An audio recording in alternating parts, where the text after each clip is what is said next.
Ақтауда осындай қаймақ дейтін ресторанда менің келінім Гауһар сертификат ұтып алған екен. Соған біздерді осындай қаймақ дейтін ресторанға алып келді. Мен бірінші рет келіп тұрмын. Іші дейтін қазақи нақышта өрнектелген осындай ертедегі киіздер, ертедегі текеметтер жайылған осындай дәлізден бастадық. Ары қарай кіріп бара жатырмыз. Мына жерде біздерге даяшы сұрап жатыр. Одан кейін келінім айтты, мен сіздерден сертификат ұтқан болатынмын деп. Мына жерде бала ойнайтын жерлер де бар екен. Балаларды ойнатып қойып, өзің әрқайын отырып әңгімеңді айтып, тамағыңды ішіп кетіп жүре бересің. Одан кейін осылай мен ішін түсіріп келе жатырмын. Өте әдемі стиль, қазақи стиль. Мына жерде өздері әркім орындарына алып қойған. Бұл жерде біздерге шақыртылу, басты шақыртылу мына жерде айтыс болады екен. Сол айтысқа қатысу үшін осы ұтып алған сертификатпен келу керек екен. Осылай өзіміз бөлек тапчан алып, осындай жерге келіп отырдық. Мына жерде менің қызым бар. Қызым курткасын шешіп, келінімнің қызы Анеля, үшеуміз осындай жерге келіп, менюді ортаға қойып кетті даяшы. Одан кейін осы жерде заказ бердік отырып.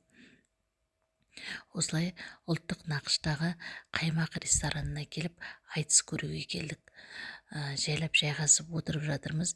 Мен мына жердегі қызыл текеметті ойпырмай, мына текеметті қайдан тауып алды екен деп қарап тұрмын. Ол жерде бәріміз фотоға түстік, видеоға түстік. Одан кейін осылай оюланған қазақша көрпелердің үстіне жайғастық. Енді ары қарай менюда не береміз деп, қандай тағам берсек деп қарап отырмыз. Енді мына жерде айтыс басталып кетті. Айтыс мына жерде Қарағанды мен Ақтөбе қаласынан келген айтыскерлер, ақындар айтыстарын бастап кетті. Айтыс өте тартымды өтті. Бұл жерде өте көптеген қонақтар жан-жақтан келген. Жерде, стелде осындай біз сияқты бөлек кабинада тапчанда отырған адамдар көп болды. Осы жерде бәріміз айтысты тамашалап тұрмыз. Білсеңіздер, айтыс сүйетін қауымдар осы жерде мынау бер жағында көк костюмде отырған қарағандылық, атын ұмытып тұрмын. Жалпы айтысқа шығып жүрген жігіт. Осы жігітпен ақтөбелік жігіт айтысты.